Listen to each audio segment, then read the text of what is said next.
Iya. Gimana Pak? Suaranya masih pelan atau? Halo? Halo? Suaranya kok kalem ya suaranya? Iya. Mau lu gua antar. Bu, sebentar saya tak keluar sebentar nih, Bu, nggih. Barangkali ini anu nggih. Oh, Halo. iya, iya. Nggih. Iya, Pak. Bentar, Bu, bentar.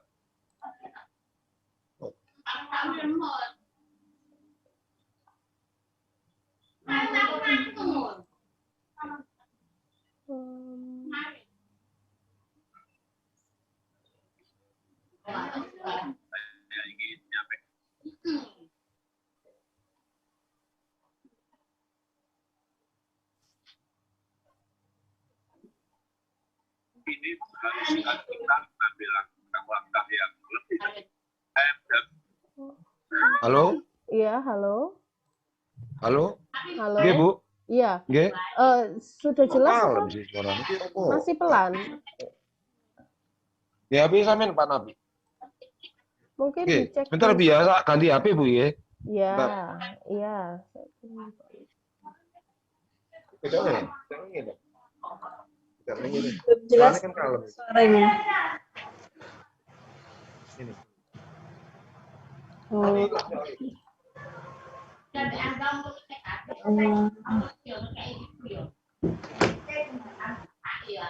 Pakai laptop ini Pak Nirwanonya. Iya Bu. Kayaknya pakai HP. HP kecil bisa kelihatan. Seperti itu. Nggak bisa fokus loh suaranya. Apa harusnya live YouTube ya? Live YouTube bisa dilihat dari YouTube ya mestinya ya. Iya, tapi agak delay biasanya Budam. Kalau untuk paparan nggak masalah, kalau untuk tanya jawab agak susah ya.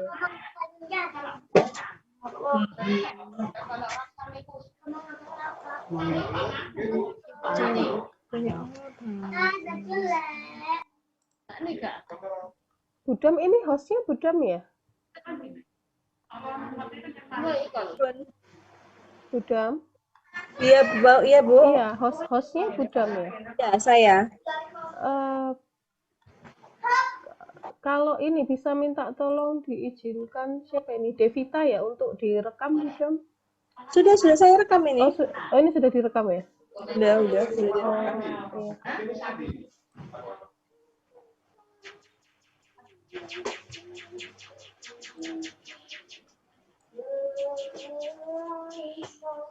Ini gimana ya kalau nggak support di Pak Nirwononya ya? Iya.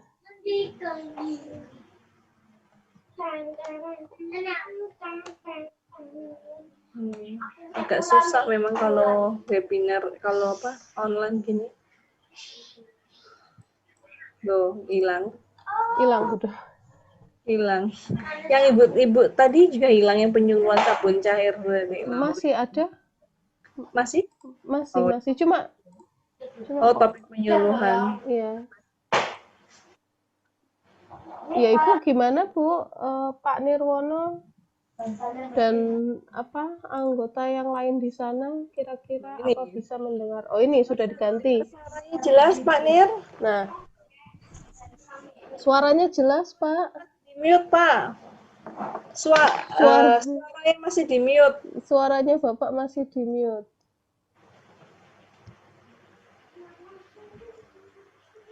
Masya Allah. Loh, ya sudah kumpul ya Pak ya. Nggih. Alhamdulillah. Nah. Dengar jelas nggih?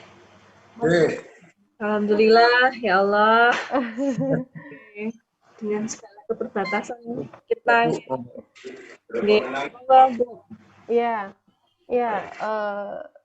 Terima kasih ya kepada Pak Nirwono dan juga rekan-rekan UKM dari Putrajaya yang sudah memberikan kesempatan kepada saya, Fitria Agus Salib, dan juga Bu Damarani, dan nanti perwakilan dari mahasiswa untuk melakukan pengabdian kepada masyarakat pada UKM Putrajaya ini.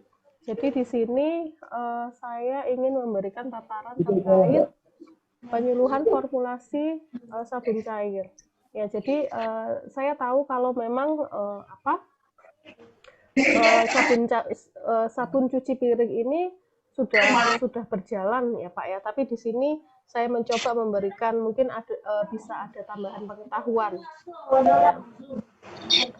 Nah, jadi di sini kegiatannya tadi juga sudah dijelaskan oleh MC ya. Jadi nanti saya formulasi sabun cuci piring, setelah itu nanti ada alur pendaftaran produknya Pak, ada PKRT dengan mahasiswa, lalu ada alur pendaftaran makanan, ya kemarin kan Pak Nir juga sempat tertarik untuk pendaftaran yang PIRT, nanti dengan Budamar, lalu nanti ada sesi tanya jawab dan penutup. Ya, jadi saya beri sedikit pendahuluan ya tentang sabun. Sabun adalah surfaktan yang digunakan dengan air untuk mencuci dan membersihkan ya. Dan biasanya secara kimia sabun ini dibuat melalui reaksi saponifikasi atau reaksi penyabunan. Saponifikasi ini proses penyabunan yang mereaksikan suatu lemak minyak atau gliserid dengan suatu basa. Jadi itu memang pengertian dari sabun. Dan secara kalau kita dari dulu itu memang kita melakukan mereaksikan antara lemak dan juga basa. Halo. Ya, halo. Halo Bu. Ya, terdengar nggak Pak Nir suara saya? Halo. Ya, halo. Halo. Nggih Bu. Ya, terdengar nggak suara saya? Halo, nggih Bu. Ya. Jadi, terdengar Bu. Terdengar putus ya. tadi. Ya, alhamdulillah kalau terdengar.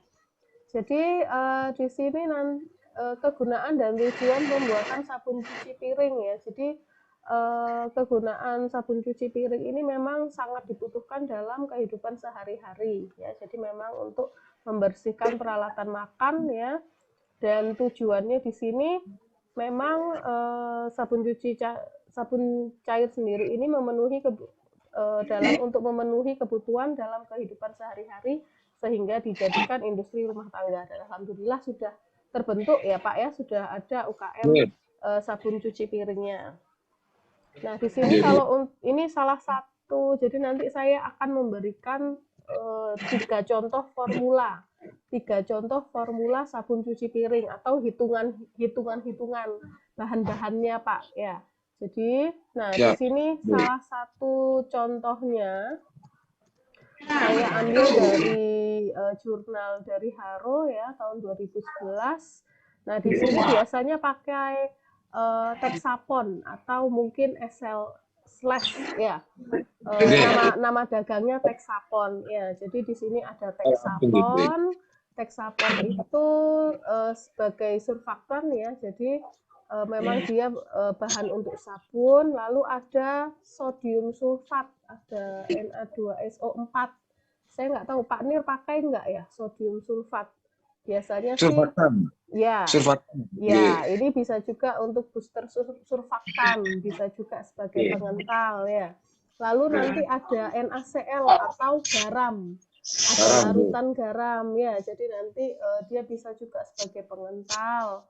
Terus tentu diberi parfum, warna, dan pelarutnya pakai aqua ya, pakai aqua gas. Ya, ini salah satu contoh salah satu contoh formula yang simpel ya. Jadi di sini ada Texapon, ada sodium sulfat, dan pengentalnya juga ada NaCl. Jadi dari bahan ini saja kita sudah bisa membuat sabun cuci piring ya.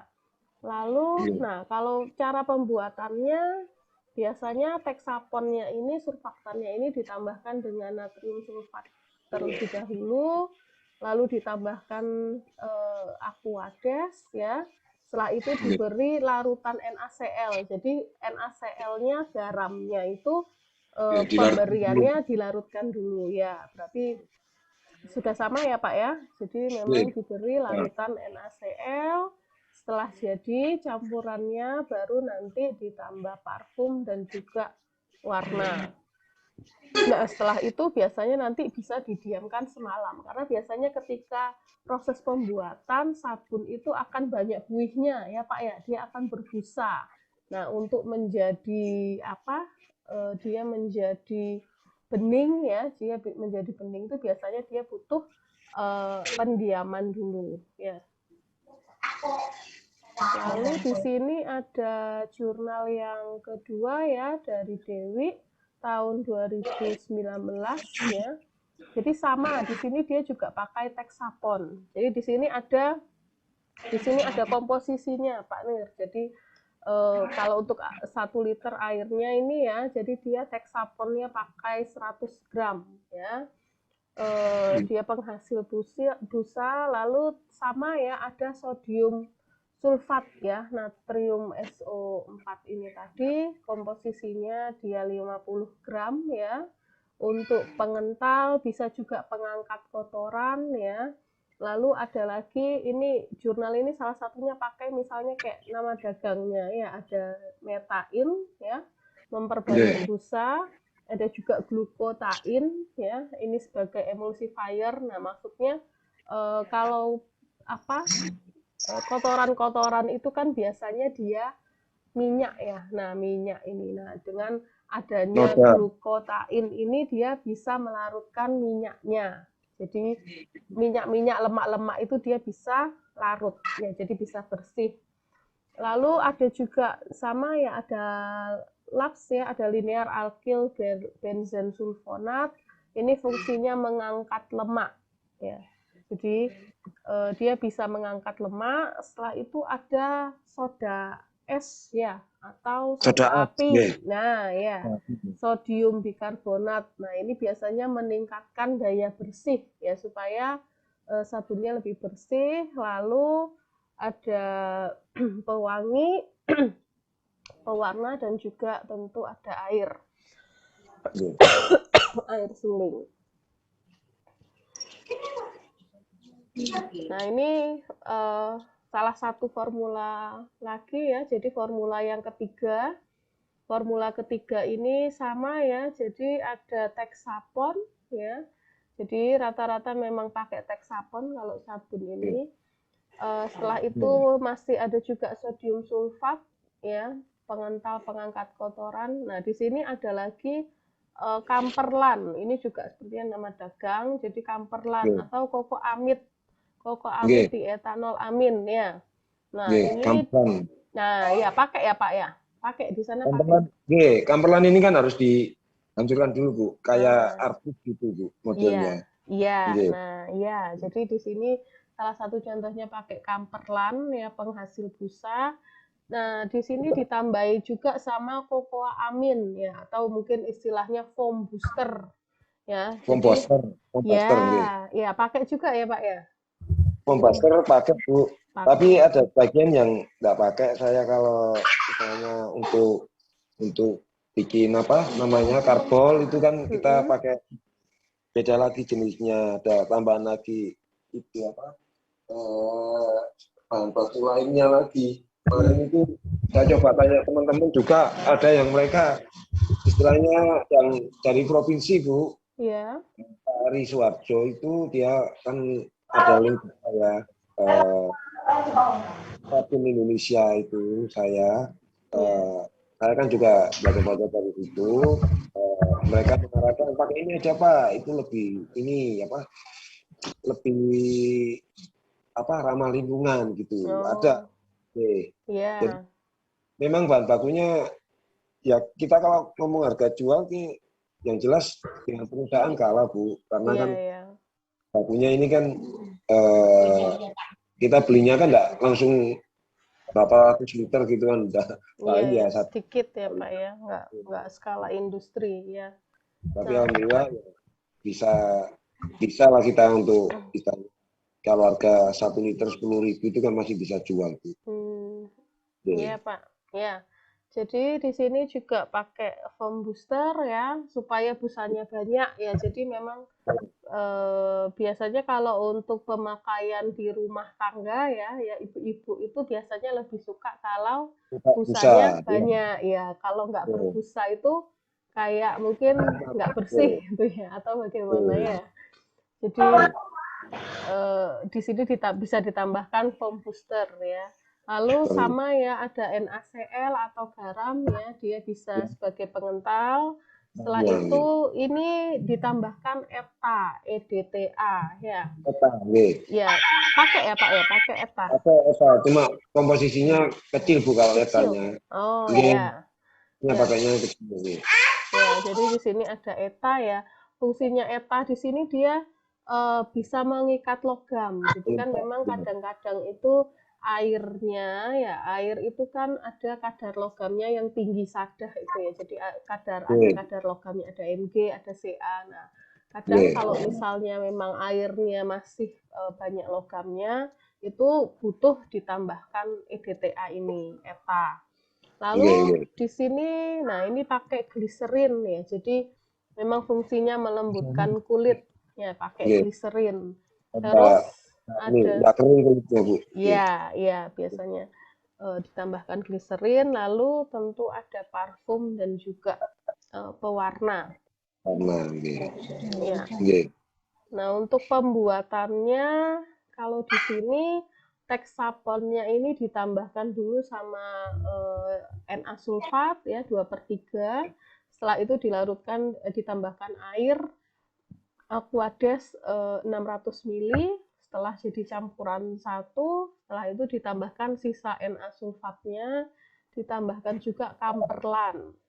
Kamperlan, Setelah kamperlan masuk, ditambahkan NaCl ya, larutan NaCl, lalu ditambah foam booster dan ya foam booster, ETA, baru yang terakhir kalau sudah baru ditambah pewarna dan gliserin. Jadi memang biasanya kalau untuk warna biasanya pakai warna apa Pak? Saya ini kalau warna itu ini Bu, sesuai tanya penunjukan kalau pipi piring itu biasanya kan warna kuning sama hijau Bu. Hijau, iya. Kuning sama hijau. Kan tergantung parfumnya Bu. Iya, tergantung parfumnya. Tergantung parfumnya. Tadi kalau parfumnya jeruk nipis ya kita pakai warna hijau gitu ya. Iya, kalau mungkin lemon gitu pakai warna kuning ya Pak ya. Warna kuning, Iya. Nggak pernah pakai warna lainnya. Kecuali kalau ini sabun cuci tangan, itu kita biasanya pakai warna biru Bu. Oh, sabun cuci tangan pakai warna biru ya. Biru, Untuk parfumnya pakai parfum apa Pak? Baunya? Yang mana Bu? Yang cuci tangan. Cuci tangan ini saya ini dulu itu kan ini Bu pernah suplai ke hotel ya Bu, masih belum pertengahan corona. Jadi sebelum corona itu kan kita dikasih contoh sama sebutan hotelnya aja Ibis ya Bu. Di hotel Ibis itu dia minta dibikinkan sabun sesuai yang standarnya hotel itu. Jadi parfum saya ini pesen komposisi parfum yang sesuai bau kayak itu. Ibis. Itu. Iya, Pak. Jadi parfumnya kita jenisnya sih enggak tahu, cuma saya waktu itu ke parfum saya minta dibikinkan parfum yang baunya kayak ini. Oh, iya. Jadi kalau biasanya hotel biasanya memang minta sesuai dengan punyanya mereka ya, standarnya mereka. Yang bintang 3 sih mungkin kita masih bisa Bu, istilahnya untuk persamaan parfumnya Bu. Kalau merujuk ke bintang 4, bintang 5 itu memang standarnya hotel itu parfumnya dia bawa sendiri Bu. Oh iya. Jadi memang kayak ciri khas dari hotel itu baunya seperti itu ya. Pak Sangrila, Mercure itu parfumnya dia bawa sendiri. Jadi kita hanya ngolah aja Bu. Oh iya. Ngolahnya aja, parfumnya dari mereka. Jadi sama mau pesen parfum di sini, ya pasti bisa itu. Bu. Nggih. Pernah saya coba memang tidak bisa, Bu. Itu tukang parfum itu untuk meracik. Oh iya Pak. Parfum yang mirip lah setidaknya itu. Iya. Terus ini terakhir ya di sini ada persyaratan mutu SNI yang baru ya. Jadi tahun 2017 tentang deterjen cuci cair. Bagian 2 untuk alat dapur. Jadi memang kalau memang sabun cuci piringnya ini mau didaftarkan dan harus memenuhi SNI, yang terbaru SNI-nya ini tahun 2017. Jadi di sini ada 6 kriteria ya. Yang pertama dari pH, pH-nya persyaratannya 3 sampai 8. Lalu ada bahan tidak larut dalam air ya, maksimal 0,1. Total kadar surfaktan minimal 10.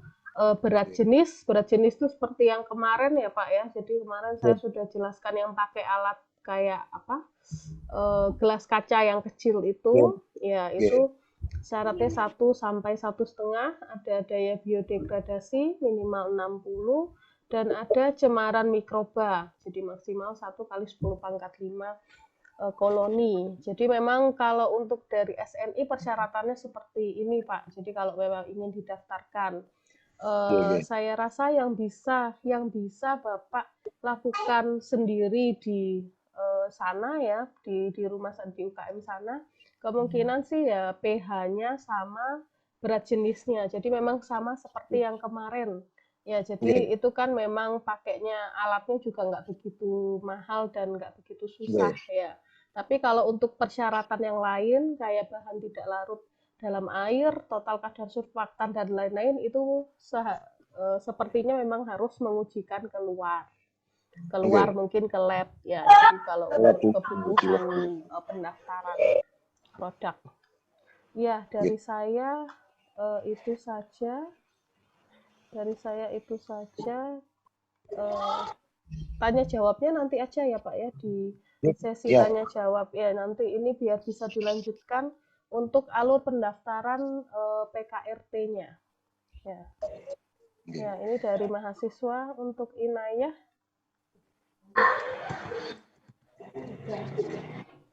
Baik, Bu.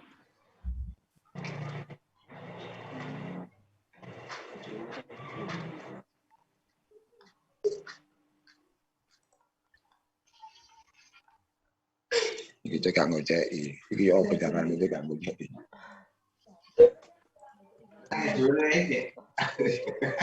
Dukur niku.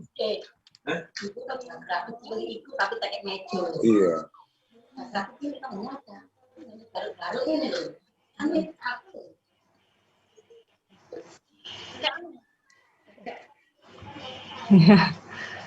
Sehat-sehat Bapak, Ibu. Alhamdulillah. Yang mau presentasi siapa, Bu Fit? Dari mahasiswa. Iya. Ininya PPT-nya bentar. Iya, Bu, ini. Anda bisa share screen nggak? Nggak bisa ya? Iya, Bu. Oh, udah bisa ya. Sebentar. Sudah.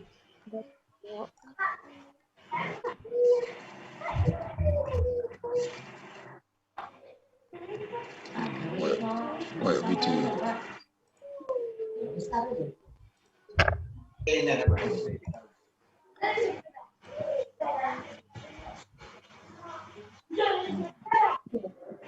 Gampang. Sajane anu nih Codebase iku duwe. Anuan ngene iki. Ya iki gitu. Gak usah. Ya, ini ukur pas nggo gambaran.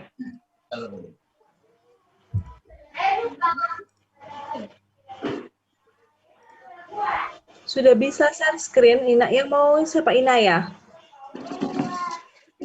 Bu. Siapa?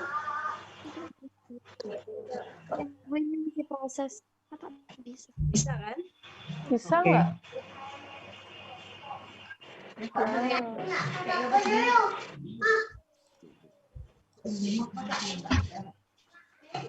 Sebentar.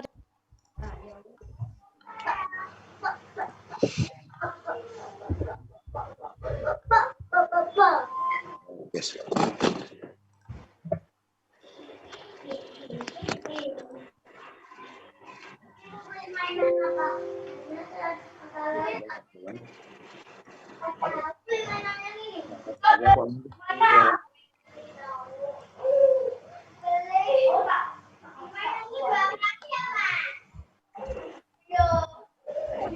Ya, tapi kalau ini kasih online enggak. Mengulang lagi nih, dan kamu ini. Harus perizinan segala macam. Langsung ada mau biaya tak kira. Karena mana di Ibu. Ya. PPT-nya Boleh main ada. saya aja yang share ya? Mana Inaya? PPT-nya yang terakhir yang kemarin. Enggak. Ini saya Bu. Bisa nggak? Ini saya udah share screen. Nggak muncul ya, Bu? Nggak muncul. Tanya bisa. PPT-nya di mana? Saya aja yang ini Baik. kan. Ya, saya Yang terakhir itu ya, bukan? Iya ini Bu. Kak Safi udah ngirim di grup. Di Bentar. grup. Saya aja. Saya masih oh ini sama berarti. Open. Oke. Kalau dari Bu Fit bisa? Iya bisa Budam dari saya aja. Ini. Ya sudah.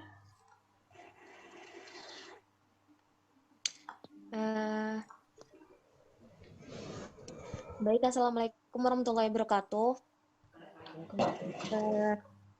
Saya selaku pemateri 2 ingin memaparkan mengenai alur permohonan izin edar baru PKRT atau sabun cuci piring menurut Permenkes nomor 62 tahun 2017.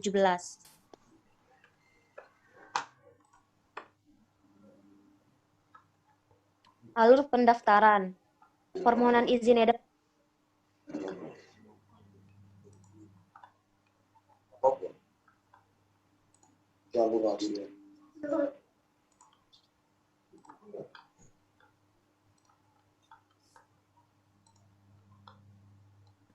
perusahaan pemohon harus mendaftarkan perusahaannya di situs e-Regalkes untuk mendapatkan user ID dan password perusahaan.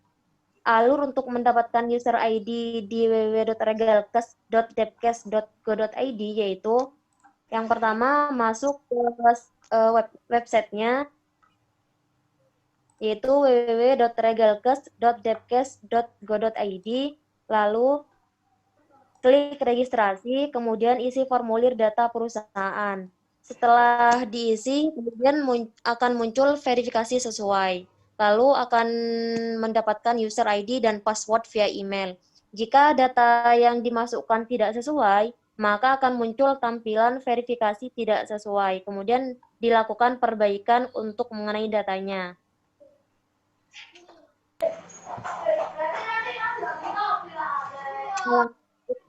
Dan user ID dan password pemohon. Yang pertama, ketik alamat situs permohonan izin PKRT, yaitu www.regalkes.depkes.go.id melalui sistem online pada kolom address bar yang tersedia pada browser pemohon. Yang kedua, setelah mengetikkan alamat situs, maka akan tampil halaman awal situs seperti gambar berikut. Kurang lebih contohnya seperti ini, Bapak-bapak, Ibu-ibu.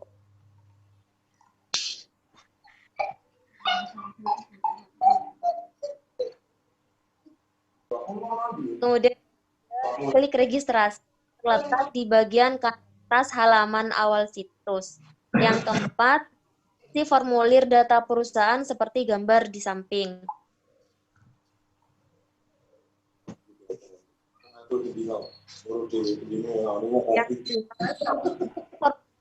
Perusahaan telah diisi dan telah diverifikasi petugas, maka pemohon akan mendapatkan user ID dan password melalui alamat email yang digunakan pada saat pendaftaran perusahaan baru. Jika hasil verifikasi data perusahaan belum selesai, maka pemohon akan mendapatkan email penolakan untuk dilakukan perbaikan. Yang terakhir, setelah mendapatkan user ID dan password, pemohon dapat mengajukan permohonan pendaftaran PKRT.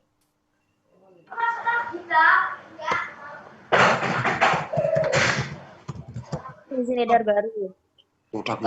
Untuk persyaratannya itu dibagi menjadi dua, yaitu persyaratan administrasi dan teknis yang dilampirkan dalam beberapa persyaratan, yakni yang pertama data administrasi, yang kedua formulir AA atau formula dan prosedur pembuatan, yang ketiga formulir BB atau spesifikasi bahan baku dan wadah, yang keempat formulir CC atau spesifikasi dan stabilitas produk jadi, yang kelima formulir DD atau kegunaan dan contoh, yang keenam persyaratan khusus. Alur pendaftaran izin edar baru PKRT. Yang pertama pengajuan izin edar baru, kemudian verifikasi dokumen, lalu pembayaran PNBP melalui kode billing, kemudian evaluasi izin edar, lalu dilakukan pengecekan validitas data, kemudian penerbitan nomor izin edar. Mengisi formulir permohonan, formulir data administrasi, dan formulir AADD. Selama proses verifikasi, Dirjen Binfar dapat memberitahu penambahan atau penolakan kelengkapan berkas. Pemohon menentukan kelas risiko produk secara mandiri dan otomatis mendapatkan kode billing untuk pembayaran PNBP dan mengunggah bukti pembayaran. Lama proses evaluasinya itu sesuai dengan kelas PKRT, yakni ada 3. Kemudian pemohon harus memeriksa draft izin edar dan mengirimkan kembali hasil pemeriksaan dalam waktu 1 kali 24 jam.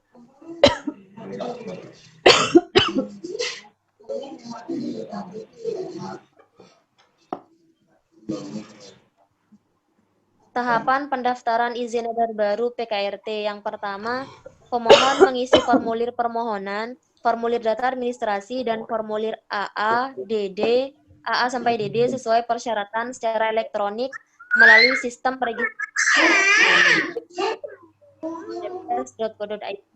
Yang kedua, pemohon melakukan kelas risiko produk secara mandiri dan otomatis mendapatkan kode billing untuk pembayaran PNBP. Yang ketiga, melakukan pembayaran PNBP dan mengunggah bukti pembayaran paling lambat 7 hari setelah mendapatkan kode billing. Kemudian permohonan dikirimkan ke admin PNBP melalui sistem registrasi elektronik. Yang keempat, PNBP melakukan verifikasi bukti pembayaran PNBP. Jika sudah sesuai, permohonan dikirim kepada tim penilai untuk dilakukan evaluasi.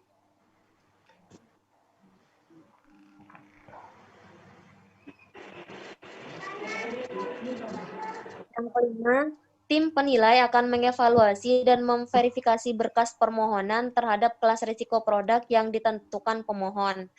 Yang keenam, setelah dilakukan evaluasi dan verifikasi terhadap berkas permohonan yang dinyatakan memenuhi persyaratan administrasi dan teknis, dibuat draft izin edar yang akan dikirimkan ke pemohon. Yang ketujuh, hasil evaluasi dan verifikasi tim penilai yang dinyatakan tidak lengkap akan dikirimkan ke pemohon dalam bentuk notifikasi melalui email perusahaan yang terdaftar atau akun pemohon pada situs www.regalkes.depkes.go.id. Pemohon diberi waktu paling lambat 10 hari dari tanggal notifikasi untuk melengkapi permohonan. Yang kedelapan, waktu evaluasi atau penilaian ulang tim penilai terhadap penambahan kelengkapan persyaratan keamanan, mutu, dan kemanfaatan adalah 10 hari. Dari kelas 1, 2, dan 3, sejak kelengkapan persyaratan diunggah dan dikirim ke tim penilai. Yang kesembilan, apabila pemohon tidak dapat melengkapi kekurangan persyaratan sesuai ketentuan di atas, maka akan dikeluarkan surat penolakan dan pemohon harus mengajukan permohonan baru. biaya PNBP tidak dapat dikembalikan untuk permohonan yang ditolak.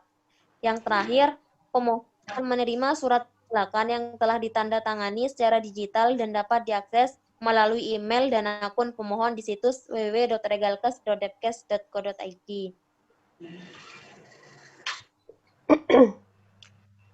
Waktu dan biaya layanan. Waktu dan biaya layanan proses permohonan izin edar ini ditentukan berdasarkan kelas dari PKRT tersebut. Waktu layanan proses permohonan izin edar dihitung sejak permohonan terkirim ke tim penilai sesuai kelas produk. Di sini ada 3 kelas. Kelas yang pertama, registrasinya untuk dalam negeri 10 hari, untuk yang luar negeri 15 hari. Mengenai penambahan kelengkapan persyaratan pemohon dan juga penilai dan juga penerbitan izin edar itu sama-sama 10 hari. Mengenai biayanya itu 1 juta. Kemudian yang kelas 2, untuk registrasi dalam negeri 20 hari, registrasi luar negeri waktunya 30 hari, untuk persyaratan pemohon dan juga kelengkapan persyaratan penilai itu 10 hari. Penerbitan izin edarnya juga 10 hari. Mengenai biayanya lumayan relatif tinggi 2 juta.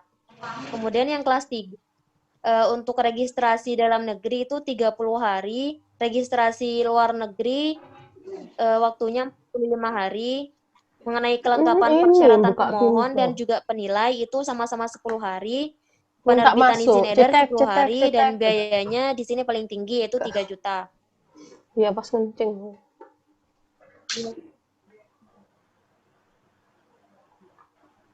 Persyaratan permohonan izin edar baru.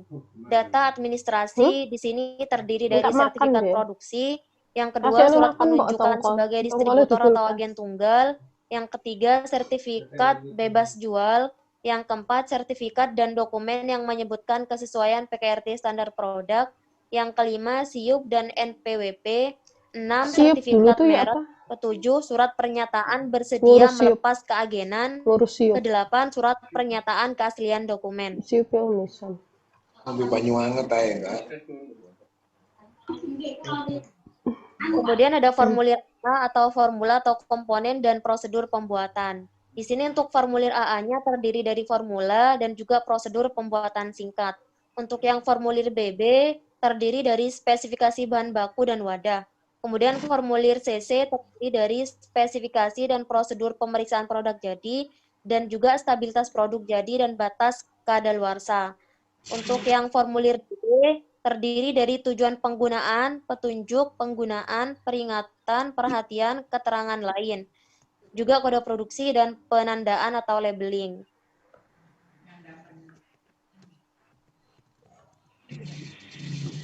Lalu yang terakhir ada form persyaratan khusus.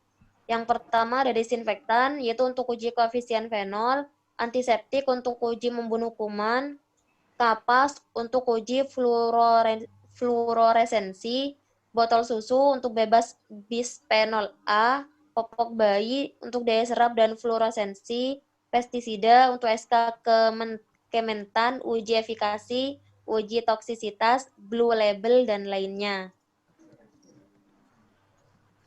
Di sini mengenai daftar pustakanya, kami mengambil dari 2 daftar pustaka. Yang pertama dari Permenkes nomor 62 tahun 2017, dan yang kedua ada Pedoman Bimbingan Teknis Perizinan Perbekalan Kesehatan Rumah Tangga Kemenkes RI 2018.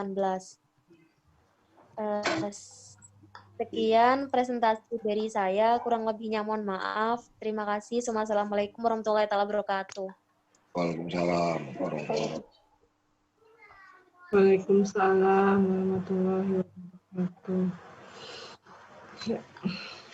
Iya, jadi itu tadi terkait pendaftaran, tahapannya, persyaratan untuk pendaftaran produk PKRT, atau misalnya nanti salah satu contohnya sabun cair. Nanti mungkin kalau ada pertanyaan bisa ditanyakan.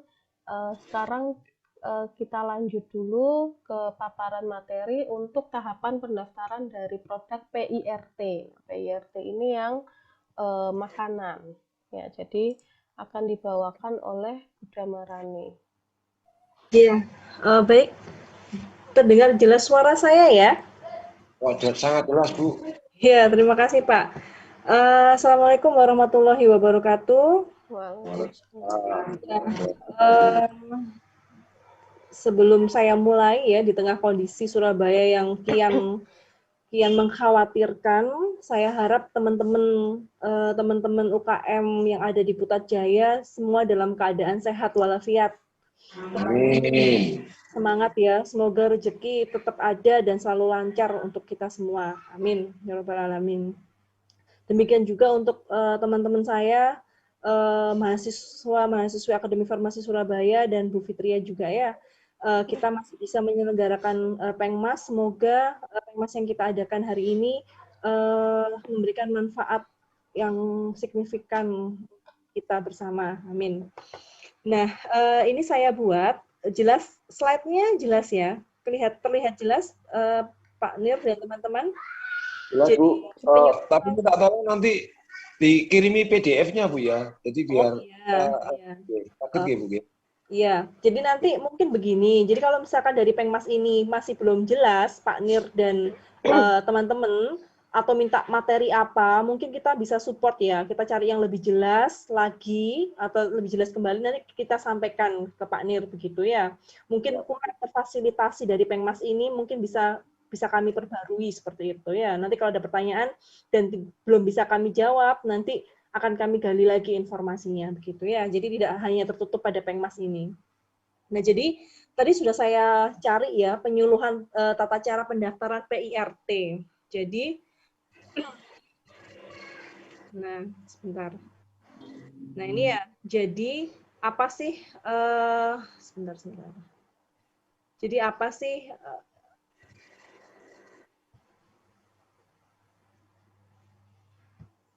ini ya. Jadi apa sih izin produk industri rumah tangga itu atau PIRT? PIRT itu adalah produksi industri rumah tangga. Nah, berupa apa izin produknya itu? Berupa sertifikat ya. Artinya kita memiliki jaminan tertulis ya. Siapa yang mengeluarkan, yang memberikan adalah wali kota kalau Surabaya ya, melalui Dinas Kesehatan. Terhadap apa? Terhadap pangan hasil produksi industri rumah tangga. Jadi memang difokuskan yang membuat adalah rumah tangga, industri rumah tangga, yang telah memenuhi persyaratan dan standar keamanan tertentu dalam rangka produksi dan peredaran produk pangan.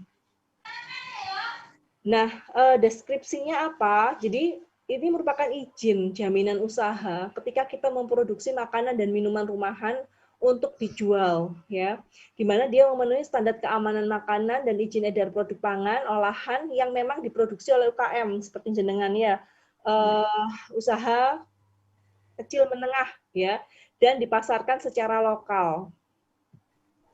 Dan memang dipasarkan secara lokal. Nah, izin PIRT ini hanya diberikan kepada produk olahan pangan dengan tingkat resiko rendah. Jadi memang tingkat resikonya itu rendah begitu. Nah, apa fungsi izin edar ini ya? Agar kita dapat secara legal mengedarkan dan memasarkan produk pangan kita langsung kepada masyarakat luas ya. Nah, harapannya ketika kita mempunyai sertifikat ini, kita bisa mengedarkan produk itu dengan jalur distribusi yang lebih luas ya. Ini kan yang teman-teman ingin lakukan ya. Jadi kita bisa menitipkan produk kita itu ke toko modern yang ternama sehingga basis konsumen tetapnya itu menjadi lebih besar. Jadi memang harus punya surat izin edar sertifikat PIRT ini. Nah, tentang masa berlaku, setelah saya cari, mungkin teman-teman juga sudah tahu ya. Jadi ada dua jenis. Jadi untuk jenis makanan minuman itu yang memang daya tahannya di atas 7 hari, itu masa berlakunya 5 tahun si sertifikat ini. Tapi kalau misalkan dia memang daya tahannya itu di bawah 7 hari, seperti makanan basah ya seperti itu, dia berlakunya 3 tahun. Nah, sertifikat ini bisa diperpanjang gitu. Nah, ini adalah daftar jenis makanan yang diperbolehkan diproduksi oleh industri rumah tangga. Jadi tidak semua ya. Jadi tidak semua jenis makanan itu rumah tangga atau UKM bisa olah, tapi ada jenis-jenisnya tertentu. Ya, di sini contohnya hasil olahan daging, hasil olahan ikan kering, ada kategorinya. Hasil olahan unggas, sayur asin atau sayuran dikeringkan, keripik dan olahannya, olahan kelapa, tepung-tepung, jadi dari bahan yang asalnya dari tepung, kemudian ini dari minyak yang mengandung jenis minyak, selai, gula, kemudian jenis panganan yang berasal dari kopi, teh, coklat, kemudian aneka bumbu yang mengandung aneka bumbu, mengandung rempah, itu masih diperbolehkan untuk diproduksi ya, yang diperbolehkan untuk diproduksi atau diolah. Ini sudah ada listnya begitu. Nah kemudian ini adalah daftar jenis makanan yang tidak dapat diajukan sertifikat industri rumah tangga sebagai izin edar ya. Nah, melainkan harus berupa sertifikat pendaftaran pangan olahan, dan ini di BPOM bukan di Dinkes ya. Kalau kita ini PIRT itu izin edarnya itu di Dinkes. Produk apa saja? Produk susu, olahan susu ya, produk yang mengandung alkohol, makanan yang mengandung bahan tambahan pangan untuk memperpanjang masa kadaluarsa, produk yang dikemas dalam bentuk kaleng, produk pangan khusus dengan klaim tertentu, misalkan MPASI, makanan bayi, makanan untuk program diet, dan makanan untuk lansia. Jadi produk-produk kelima jenis produk ini tidak boleh sebenarnya kita buat industrinya dalam rumah tangga dan kita legalkan, nggak boleh, karena memang ini sebenarnya bukan ranah kita di UKM begitu. Nah, kemudian bagaimana prosedurnya? Mungkin hampir sama ya, tapi di sini saya tidak menerangkan rigid seperti Mbak Inayah tadi. Jadi, secara garis besar, prosedur standar untuk memperoleh sertifikat ini adalah kita mengajukan permohonan. Ya, dan formnya itu sudah disediakan di Dinas Kesehatan Kabupaten atau Kota Madya setempat. Ada bagian Fakmakminnya, farmasi makanan dan minumannya. Nah, yang jelas sebelum misalkan nih UKM pangan, UKM makanan itu dipegang oleh Pak Nir. Yang jelas penanggung jawab Pak Nir ini harus memiliki sertifikat penyuluhan keamanan pangan atau yang disebut PKP. Jadi Dinkes itu sebelum jenengan itu mendaftarkan hasil industri rumah tangganya, jenengan diwajibkan untuk mengikuti penyuluhan. Ya, mengikuti penyuluhan keamanan pangan. Ini apakah jenengan sudah tahu sebelumnya Pak Nir tentang penyuluhan keamanan pangan?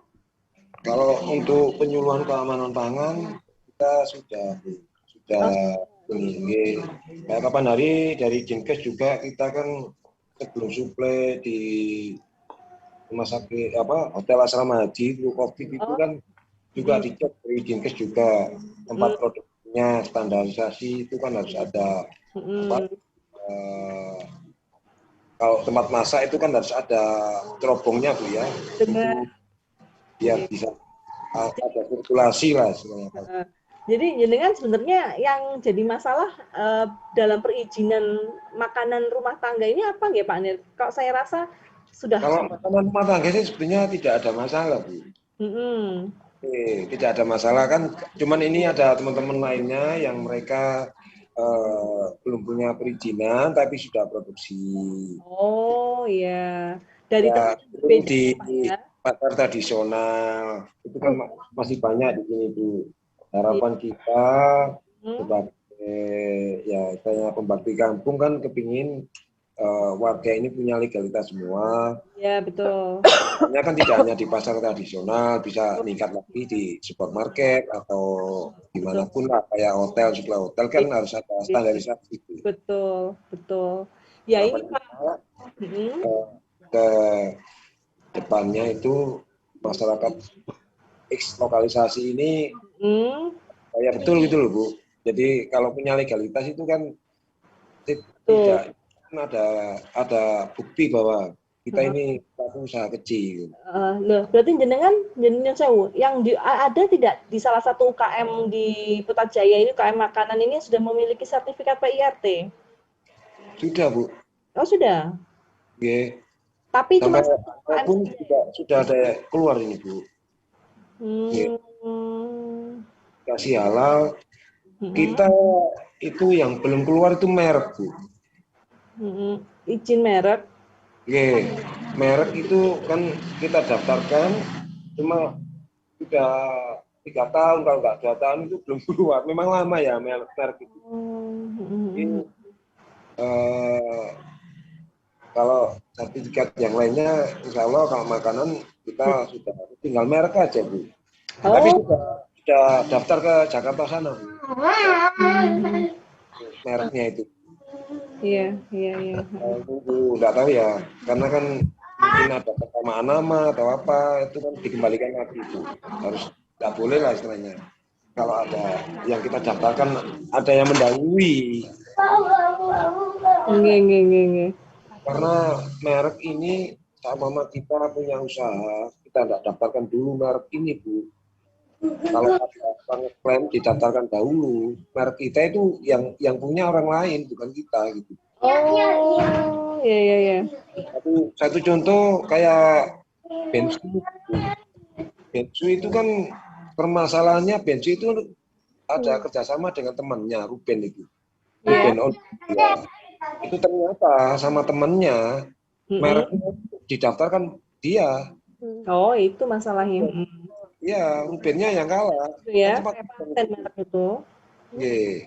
Sekalipun merek itu belum keluar, kalau kita sudah mendaftarkan, itu yang mendaftarkan pertama kali. Itu kalau di Bekraf Bu ya, bukan di Bekraf, di Bekraf, Badan Ekonomi Kreatif dulu itu, karena ada di tahun 2019 itu kan Bekraf itu kan dibentuk untuk menstandarisasi merek itu Bu.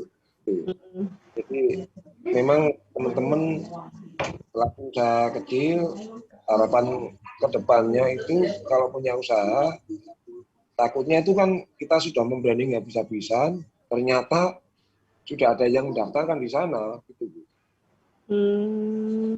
Begitu kita sudah punya legalitas, kelihatannya lancar, ya segera mungkin didaftarkan gitu. Walaupun sertifikat mereknya belum keluar. Oh gitu. Daftarkan dulu. Kalau kita sudah masuk dulu, nanti ada orang lain memasukkan dengan merek yang sama dengan kita. Gitu. Mau merek, dikasih merek apa Pak? Untuk produk-produk pangannya Bapak rencananya sudah didaftarkan? Kalau kesini tuh Bu. Kalau Puja ini sudah saya daftarkan Bu. Pakai baju, adik, pakai baju. Iya. Sama, belum turun anunya. Oh, iya. Ya, karena ada pandemi ini Bu. Iya, oke. Ini bisa saya lanjutkan ya Pak ya? Oh siap. Oke. Ya, baik. Bagus kalau misalkan memang sudah teredukasi tentang kalau misalkan UKM membuat makanan itu harus istilahnya memiliki sertifikat PIRT ya, begitu. Nah, dan apa sudah tahu ya tentang sebentar ini ya, saya lanjutkan dulu ya. Jadi pemilik atau penanggung jawab itu memiliki sertifikat penyuluhan. Jadi harus memiliki sertifikat penyuluhan, baru kemudian bisa mendaftarkan atau mengajukan permohonan untuk memperoleh sertifikat PIRT begitu. Nah, ini syaratnya berarti sudah tahu ya, jenengan sudah pernah melakukan ya, berarti. Kan saya skip. Nah, ini ya. Jadi betul. Jadi pasti akan ada survei dari Dinas Kesehatan langsung ke lokasi pembuatan makanan kecil yang didaftarkan. Nah, jadi ini kalau saya ini berarti dari tiap UKM ya. Jadi tiap UKM yang mendaftarkan. Jadi kalau misalkan ada UKM lain yang memang di bawah dari Putrajaya dan ingin membentuk UKM yang serupa, pasti harus mengikuti alur ini kembali begitu ya. Izin PIRT akan dikeluarkan sekitar 2 pekan dalam bentuk 2 sertifikat, yaitu sertifikat penyuluhan dan sertifikat PIRT. Nah, untuk sertifikat layak higienis sanitasi jasa boga, apakah juga sudah mengetahui, Pak? Dalam Bu, kurang jelas Bu. Ini sertifikat layak higienis sanitasi jasa boga. Apakah teman-teman sudah tahu? Itu kita layak sanitasi itu kan ini Bu, yang kayak kemarin itu cek dari kesehatan Bu. Ya, Kampung juga sudah. Ini juga masih proses Bu, karena kan dulu kita produksinya kan di asetnya pemerintah Bu. Betul. Rumah itu asetnya pemerintah untuk olahan pangan ya. Di sana kan yang jelas memenuhi standar. Cuma kan kita geser ke rumah ini bukan karena apa ya, karena ya ada permasalahan ya, nggak tahu ya permasalahannya apa. Akhirnya kita berikan diri. Nah, kemarin tuh dari dinas kesehatan sebelum kita suplai ke hotel asrama haji itu memang dicek Bu untuk lokasi produksinya, alat-alatnya itu di syarat apa enggak, karena okupansinya di hotel asrama haji itu banyak sekali Bu. Jadi minimal itu masih 200 sampai 300 lebih per box maksudnya per hari ya kita kirim. Kalau sebelum pandemi kita sih kalau makanan Bu ya, sabun itu kan masih baru Bu ya. Kalau makanan itu kita sudah suplai ke 2 hotel Surabaya Bu. Oh iya betul. Kita suplai 2 hotel Surabaya. Sebelum pandemi itu sempat berjalan sekitar 2 tahun lah. Terus ada pandemi itu ya banyak yang tiarap akhirnya Bu.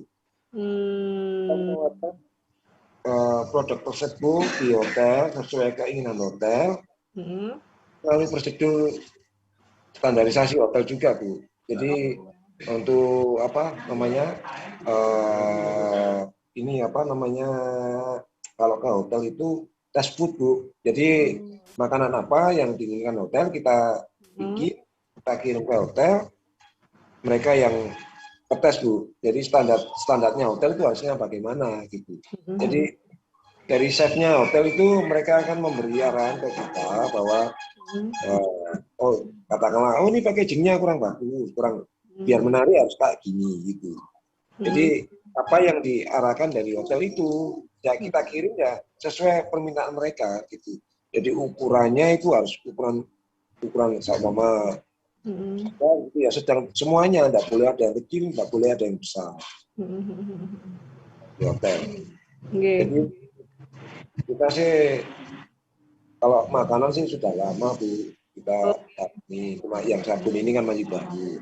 Cuma harapan ini kan masih ada ini ibu-ibu lainnya ini yang belum punya legalitas. Kedepannya kita menginginkan juga ibu-ibu ini punya legalitas. Tapi istilahnya bisa ekspansi ke luar wilayah Bu. Atau di hotel-hotel itu kan standarisasinya kan ketat betul Bu. Jadi harapan kita itu sama kue ini harganya 1.000. Kalau sudah masuk hotel ini standarnya bagaimana kan standarisasi itu harus tetap jalan gitu. Akan kami tampung. Ini ada notulennya ya. Bu Fitri ya, sudah menunjuk notulensinya ya? Iya, seharusnya sudah ada Budang. Oke. Tadi sudah saya jadi co-host, saya random saja. Windy ya. Windy, ada Windy.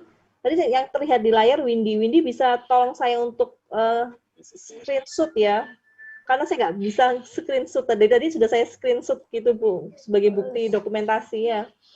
Iya. Windy? Saya sudah screenshot. Tapi nanti mungkin bisa ada tambahan. Oh bisa. Jadi kan bisa screenshot. Oke. Oh ya sudah. Geng, sampun. Saya lanjutkan ya. Jadi sebenarnya juga sudah bagus ya UKM binaan Pak Nir ini, karena saya tanya tentang apakah sudah punya sertifikat PIRT, katanya sudah. Berarti kan sudah jelas semestinya ya. Apakah sudah mempunyai sertifikat like hygiene sanitasi jasa boga? Beliau juga ngendikan sudah, karena setahu saya memang untuk kue-kue basah itu di sanitasi jasa boga ini, begitu ya. Oke. Cuman permasalahannya adalah bagaimana untuk ekspansi ya, mungkin ke toko modern seperti itu ya, yang memang persyaratannya lebih ketat Bu. Lebih ketat betul. Nah di sini itu Bu Damara, kalau menurut saya Bu, saya tuh pernah dulu dari Distab dapat PO juga untuk ngisi di Indomaret Bu. Oh iya ada. Nggak saya ambil karena sistemnya masih konsinyasi Bu. Iya. Risikonya kan sangat besar. Betul. Kalau itu kan sesuai PO, jadi sama PO keluar untuk besok 500 piece ya, 500 piece dibagi 2 jenis, katakanlah apa yang dimintai hotel. Itu PO sesuai PO nanti yang dibayar. Kalau di Ya, betul. toko-toko kayak Indomaret, Alfamart itu kan masih ada kunci. Jadi resikonya kalau barang itu tidak laku masih balik ke kita. Memang kalau saya rasa ya, saya memang bukan orang ekonom ya, tapi saya rasa itu memang kalau misalkan usaha seperti ini bukan hanya dikuatkan dari segi produksinya saja. Jadi misalkan kita sudah melengkapi dengan sertifikat ya, kita sudah melengkapi proses produksinya, kita sudah benar. Sebenarnya yang harus dikuatkan adalah link bagaimana memasarkannya sebetulnya. Nah, Dulu itu sebenarnya Bu Damarani, dalam sebelum COVID itu sebenarnya banyak hotel yang minta ke kita. Indomaret, Alfamart itu kan bayarnya juga sama 1 bulan Bu. Kalau perusahaan dan hotel itu kan juga bayarnya sama 1 bulan. Tapi mereka tidak ada konsinyasi. Jadi risiko kecil balik ke Jadi ambil itu risikonya yang tidak terlalu risiko besar. Atau mungkin Pak Nir, atau mungkin kalau misalkan saya bisa beri masukan ya, kalau memang kue basah ya, kalau menurut saya ya, kue basah itu kan agak beresiko ya Pak Nir ya. Kenapa tidak berpikir untuk yang jenis kue kering Pak Nir? Kue kering yang memang ada bahan tambahan pengawetnya, tapi bahan makanan ya, dan bisa lebih lama. Apakah sudah memiliki ya yang seperti itu ya? Sebetulnya kalau kue kering kita ya memang sudah ada reng-rengan Bu ya untuk bikin kue kering. Cuma kalau kue kering ini kita kalau ini ngapunten juga ya. Kenapa? Ini yang saya masukin kayak memang berisiko besar Bu. Tapi kalau kita masuk di katakanlah di hotel atau perusahaan itu untuk okupansi pemesanannya itu kan banyak sekali Bu. Jadi risikonya itu kita bikin, kita kirim sudah tidak ada kembali.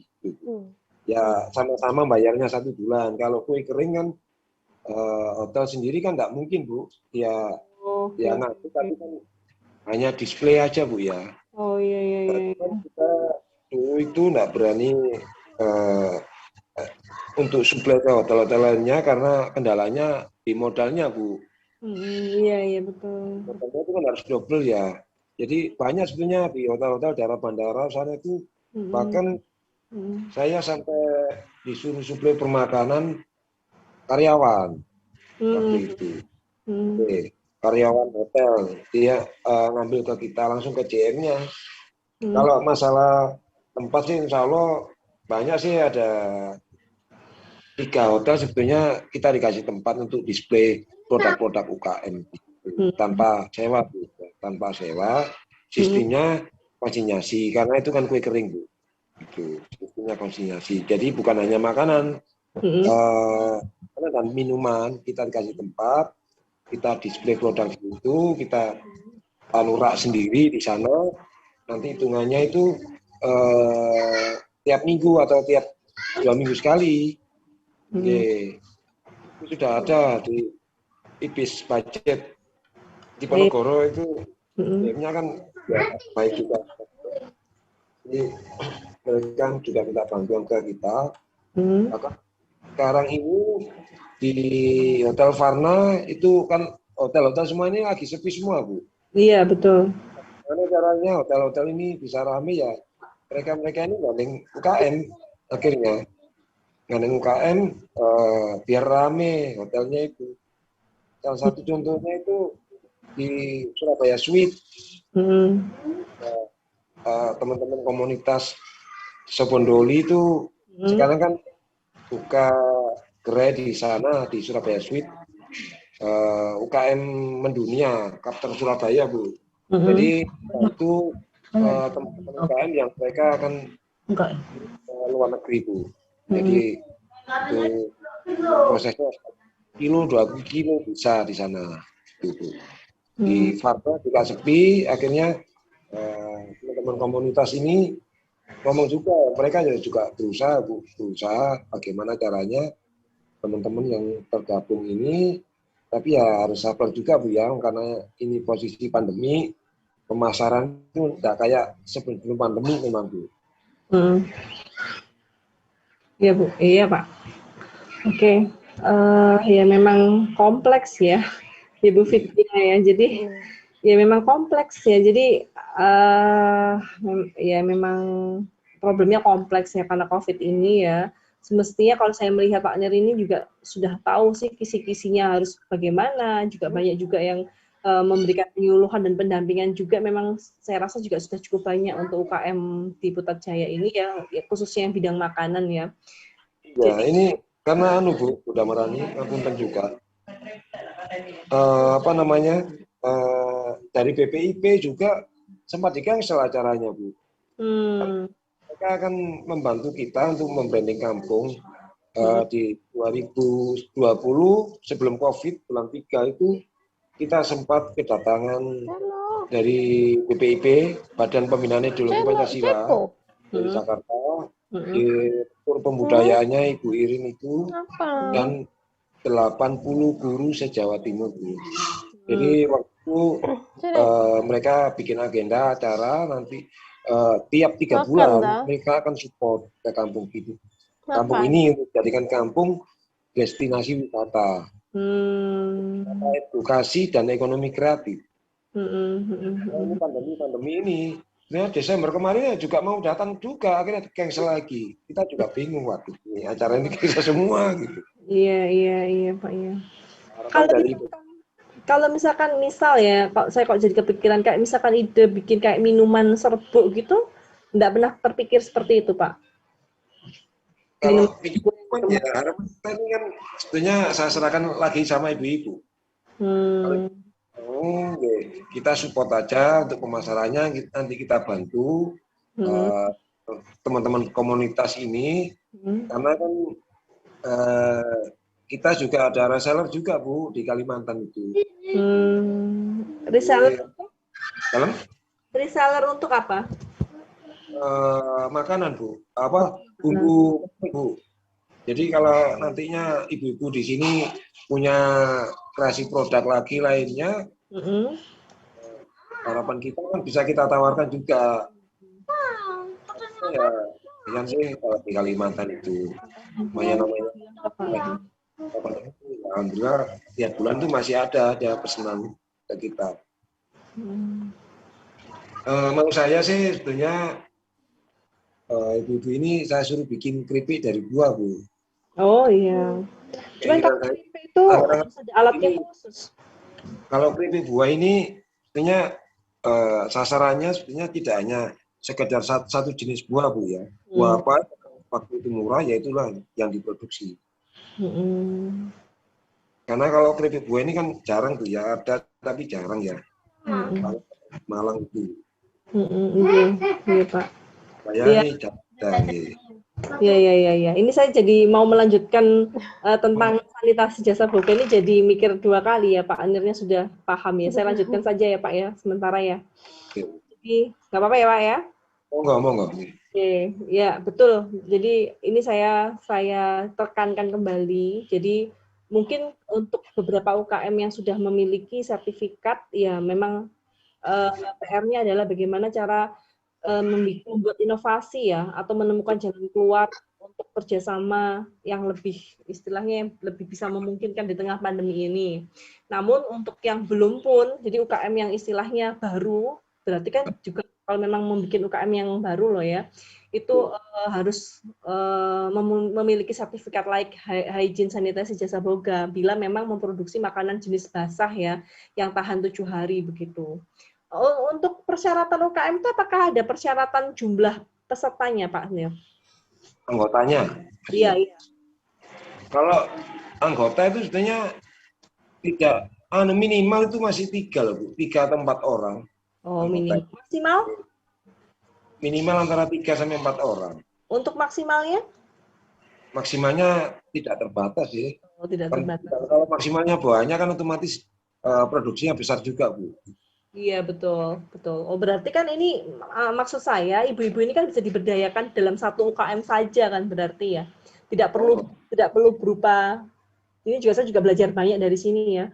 Maksudnya tidak perlu membuat UKM yang beberapa jenis UKM ya, Pak ya.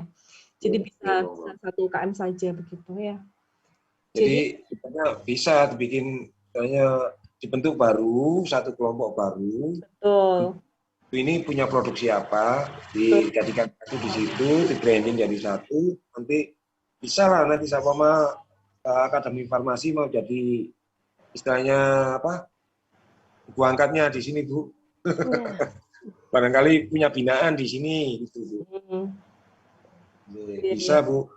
Iya, iya. Monggo. Jadi kalau biar saya omongin ke ibu-ibu ini. Karena rencana sih sebenarnya kalau COVID ini tidak besar lagi, kita ada pelatihan juga untuk budidaya maggot, Bu. Oh iya. Oke. Saya tahu maggot. Oke, maggot itu dan ini apa ayam KUB. Ceko kesini. Ayam yang minta makan. ayam Jawa dan ayam besar kok ayamnya mirip ayam Jawa, Bu. Tapi makanannya mereka dari kan banyak sisa makanan di kampung itu. Gak boleh deh budidaya isalwa. Kan nggak perlu kita beli makanan, bisa sisa makanan ini untuk makanan maggot. Nanti maggotnya diolah lagi, ditambahi untuk jadi makanan ayam. Kayak Bapak ini potong gitu. Hanya untuk biaya pakannya. Karena di daerah-daerah itu kalau saya sudah survei itu peternak-peternak ayam itu kan kebanyakan mereka kerepotan jatuhnya itu kan dipakannya ternak itu, Bu. Makanya peternak ayam itu sekarang banyak yang modifikasi, dia bikin budidaya maggot, Bu. Halo? Halo? Iya, Pak. Iya. Iya, Pak, monggo. Oke, jadi maggot ini sebenarnya tinggal tambahannya enggak banyak untuk ini apa? Kotoran ayamnya ini kan bisa dimakan, dikasihkan ke maggot. Nanti jadi apa namanya? Jadi larva. Larva diolah dikasih dedek, tetap mengeluarkan biaya tapi enggak banyak. Bisa untuk makan ayamnya tadi itu. Jadi tanggungan bisa muter di situ aja. Kasih pakan, Bu. Rencana saya itu tentunya dari Dinas Ketahanan Pangan Pertanian, Bu, bidang peternakan yang mau mengadakan sosialisasi pendampingan untuk budidaya maggot tersebut, Bu. Berhubung ini coronanya semakin membesar, akhirnya dinas sendiri ya juga kebingungan juga. Untuk lahan sebenarnya sudah siap, Bu, sudah lahan untuk budidaya tersebut, tinggal eksekusinya aja, Bu. Oke, Pak. Oke. Ya, terima kasih sharingnya, Pak. Nanti mungkin bisa kami catat ya untuk pengmas selanjutnya ya. Jadi kami fasilitasi insya Allah.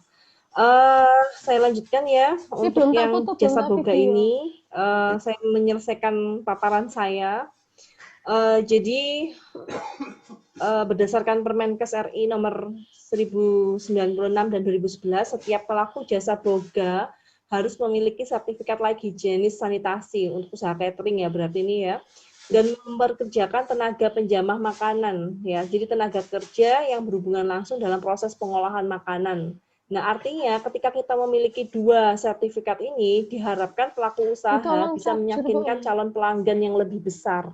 Jadi tadi kan ada istilah bekerja sama dengan hotel atau dengan perkantoran, tapi ini mungkin saran untuk ketika pandemi ini sudah selesai ya. Jadi mungkin susah kalau memang menerapkan ini di pandemi yang masih tinggi sekarang ini, itu akan susah ya. Ini yang kami paparkan adalah untuk bila pandemi ini sudah selesai begitu. Jadi kalau memang pengen ekspansi lebih luas, berarti harus memiliki dua jenis sertifikat ini. Gak iso video, masa iso input dari luar. Nah, ini persyaratannya nanti akan kami beri PDF-nya ya Pak ya, nggak akan saya jelaskan di sini.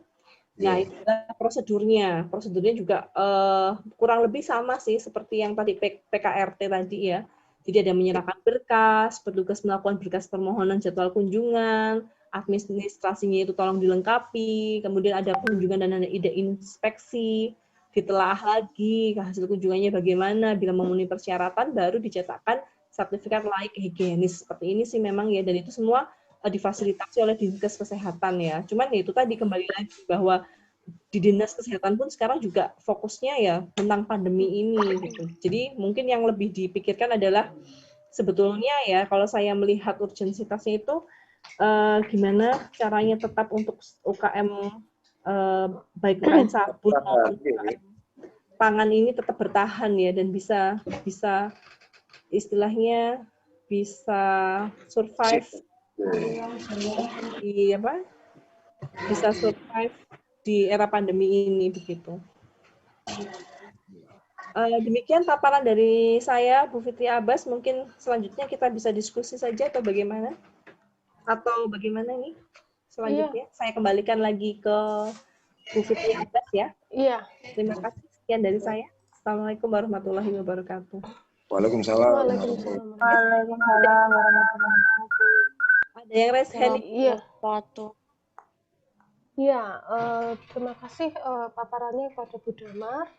Ya, jadi sekarang kita diskusi aja ya Pak Nir ya. Jadi tadi kan ada 3 topik ya, mulai dari formulasi sabun cuci piring, lalu ada pendaftaran tahapan alur dan tahapan dari pendaftaran produk PKRT, salah satunya bisa sabun cuci piring, dan tadi terakhir paparan dari Bu Damar tentang pendaftaran produk PIRT. Nah, mungkin dari teman-teman UKM ini ada yang mau bertanya, Pak Nir, silahkan. Halo, Bu, diulangi lagi Bu, kurang jelas. Ya, jadi sekarang saya buka sesi tanya jawab untuk ketiga topik tadi. Ya, jadi dari topik formulasi sabun, setelah itu pendaftaran PKRT dan pendaftaran PIRT. Mungkin ada yang mau ditanyakan?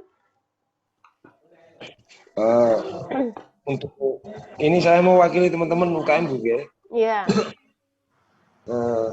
Mungkin kalau yang sudah punya minimal legalitas SIUP ini kalau mau naik ke PIRT itu kan persyaratannya harus punya NPWP Bu.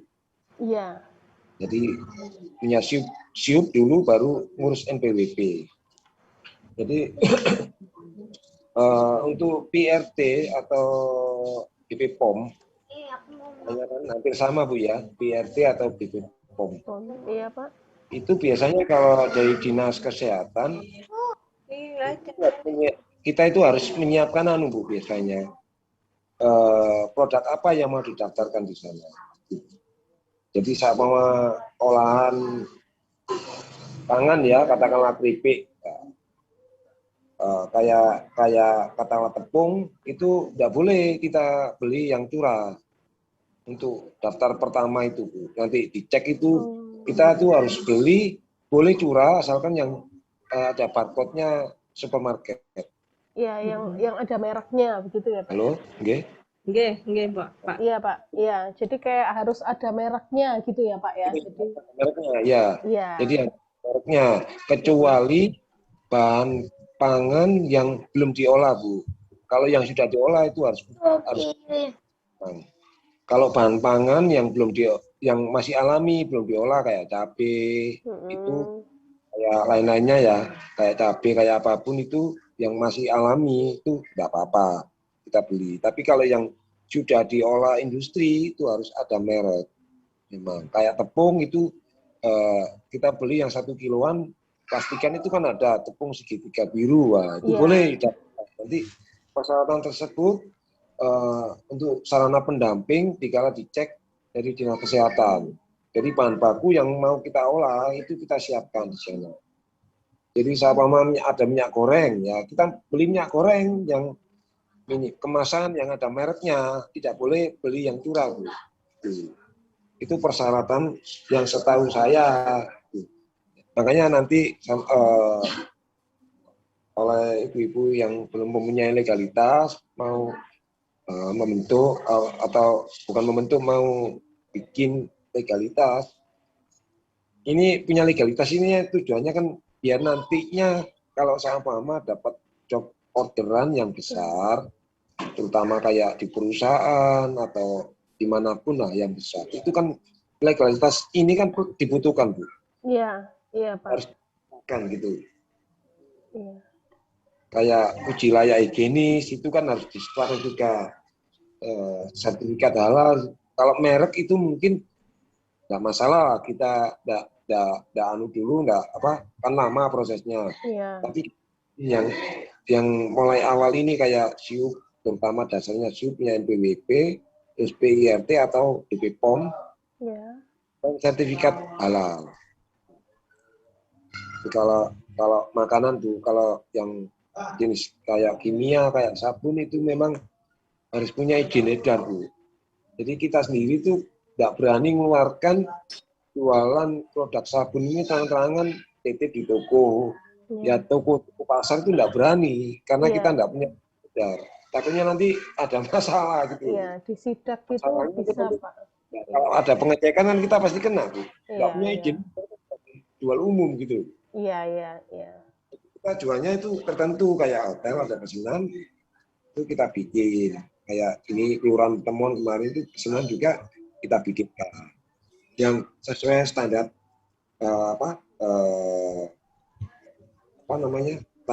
standarisasi yang mereka yang selama ini kita lakukan. Jadi kita nggak berani keluar dari pakemnya komposisi untuk bikin aneka sabun ini, Bu. Kecuali parfum ya, Bu ya. Kalau parfum pH-nya memang standar pH-nya itu kalau nggak salah memang 8, Bu. Iya. Minimal pH itu kalau nggak salah itu 6,5 pH-nya itu. Itu kan tertentu ya, jenis sabun tertentu ada pH-pH yang khusus itu. Apalagi yang kalau sabun kecantikan itu izinnya lebih rumit lagi gitu. Iya, Pak. Iya. Jadi ini memang terkendala pertama dari legalitas ya, Pak ya. Jadi kayak SIUP ya. Setelah itu nanti NPWP. Kalau untuk SIUP ya kayaknya ya memang butuh KTP, terus biasanya memang butuh NPWP. Kalau NPWP kan mau buat paling nggak ini nanti dibuat grup dulu, misalnya mau diberi nama UKM apa, mau membuat apa. Setelah itu nanti kan bisa kalau NPWP ke ke kantor pajak ya, Pak ya, bisa ke kantor pajak ya. Mungkin kalau misalnya takut nanti pajaknya bagaimana, kayaknya konsultasi juga bisa kok, Pak. Jadi memang kalau misalnya kita punya NPWP itu, tapi misalnya usahanya belum jalan, itu juga nanti untuk laporan pajaknya istilahnya ada istilah nihil. Jadi nggak harus, kalau memang nggak ada pemasukan, misalnya kita nggak mengeluarkan barang, kita nggak dapat uang ya, berarti nanti memang laporannya kosong, nihil, Pak. Jadi memang di pajak juga ada seperti itu. Jadi memang kalau memang misalnya takut, oh nanti kalau punya NPWP berarti harus bayar pajak terus tiap bulan ya. Nah, tapi kalau misal memang tidak ada misalnya tidak ada pemasukan, ya itu nanti kita tidak membayar pajak. Jadi tidak itu pun Bu, kalau di Ditjen Pajak itu ada standarnya, Bu. Kalau UKM itu pajaknya kena berapa? 2,5 kalau nggak salah itu. 2,5% ya, biasanya 2,5% dari omset ya. Omset, jadi dapatnya berapa? Karena ada batasannya. Kalau kita bentuk UKM kan beda dengan pajak pribadi istilahnya. Kalau saya bekerja, saya dapat gaji katakanlah 4 juta sekian gitu ya. Itu laporannya masih 0 kan. Kena pajaknya itu kan batasannya kalau nggak salah sekarang itu ada perubahan 7 juta, Bu.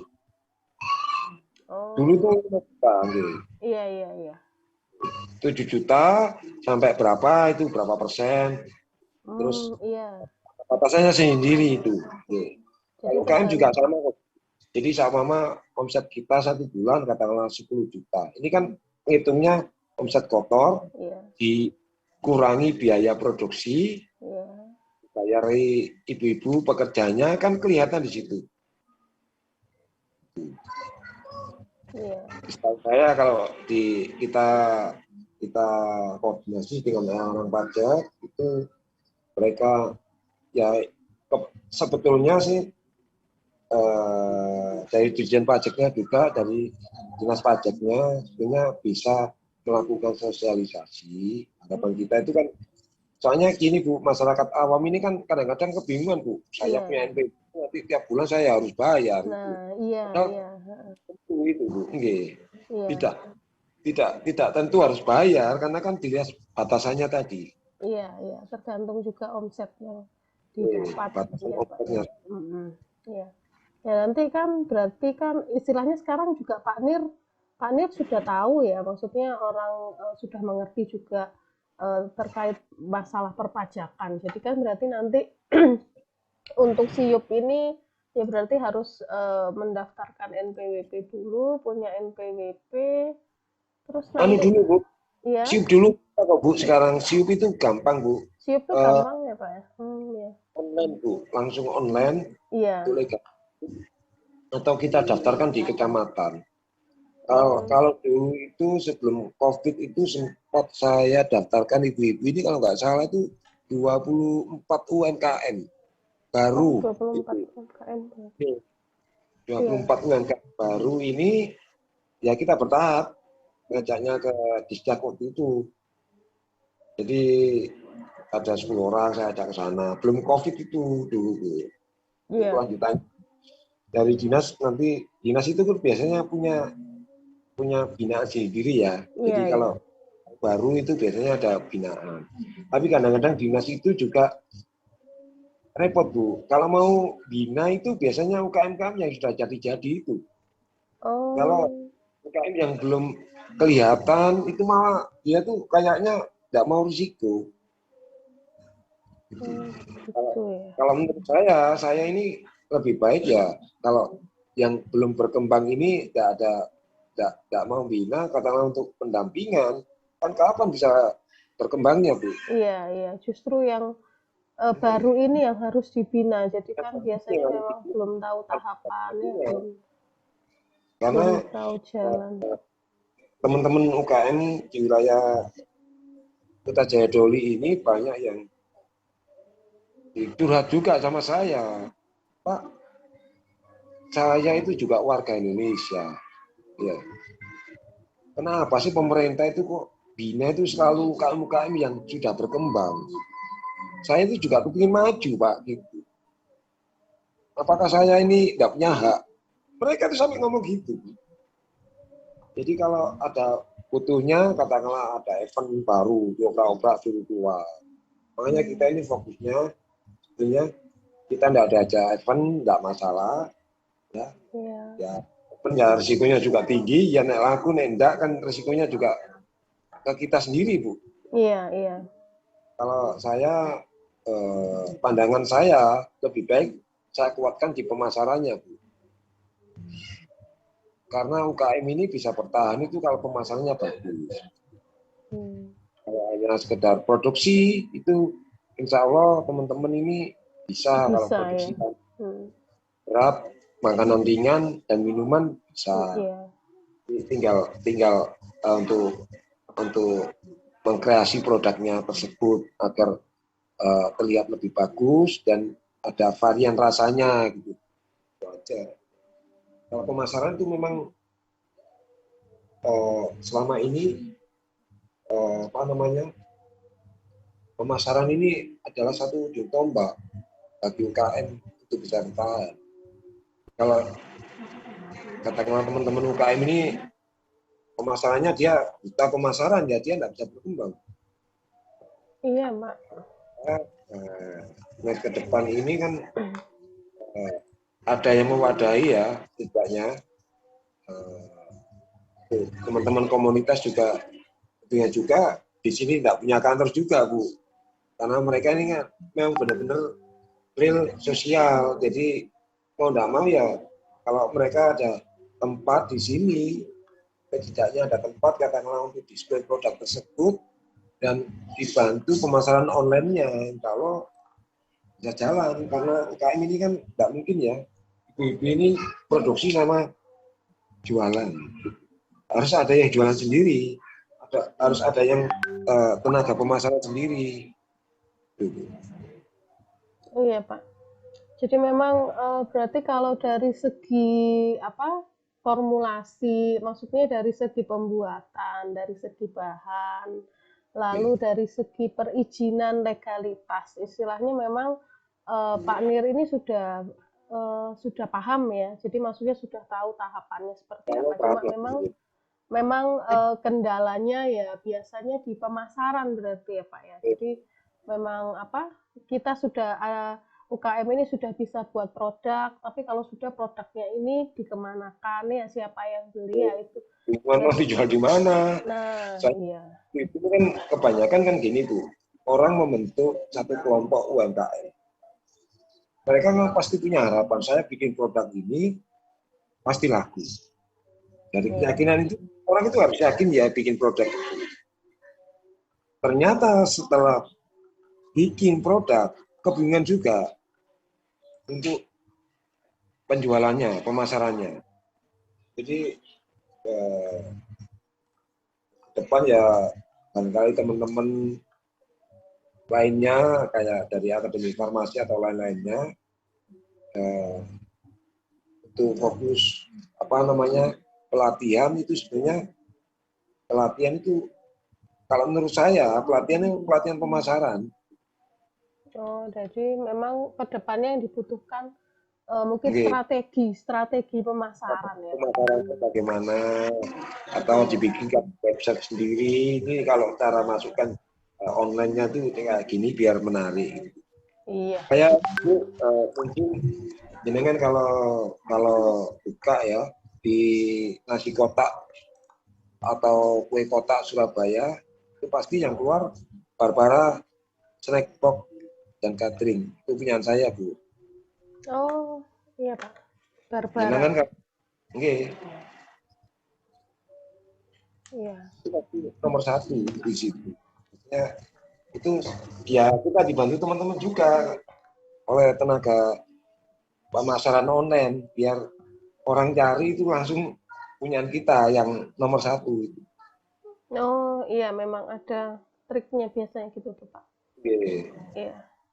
Jadi kalau memang dari segi pemasaran sebenarnya itu kami kurang paham ya, saya sama Bu Damarani mungkin masih kurang pemahaman terkait pemasaran karena memang kami fokusnya di teknologi sediaan. Jadi misalnya kalau ada permasalahan dengan formula atau pembuatan, nah itu nanti kami bisa membantu Pak. Tapi kalau untuk pemasaran jujur aja sepertinya kami kurang paham.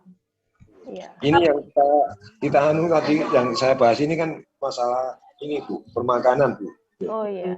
Dan makanan ringan.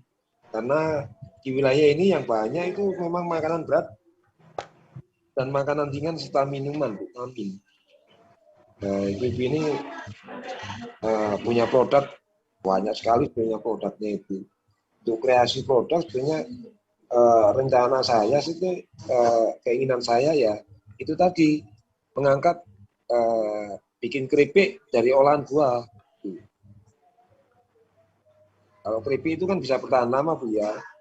Terus bisa untuk oleh-oleh. Jadi di branding juga oleh-oleh Surabaya itu kan bisa.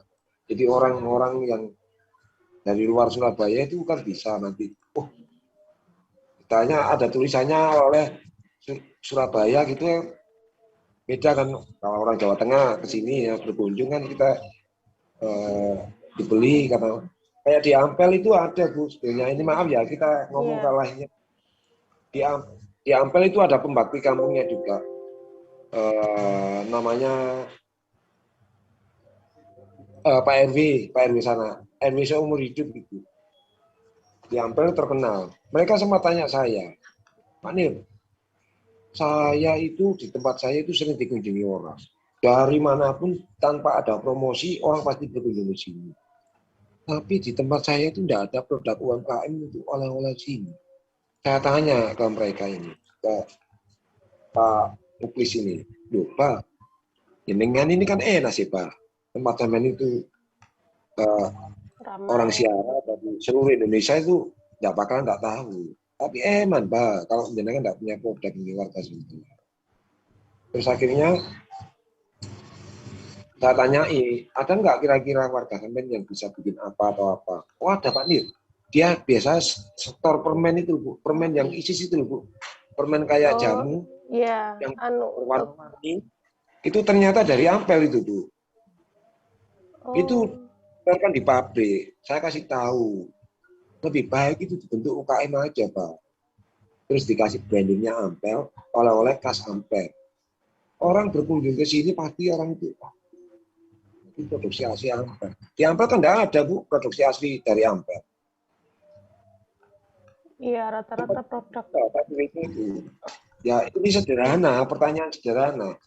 Ini sampai yang itu kalau sing anu tapi kok berkembang yo wilayah kono UKM. Mana gitu lho, Pak.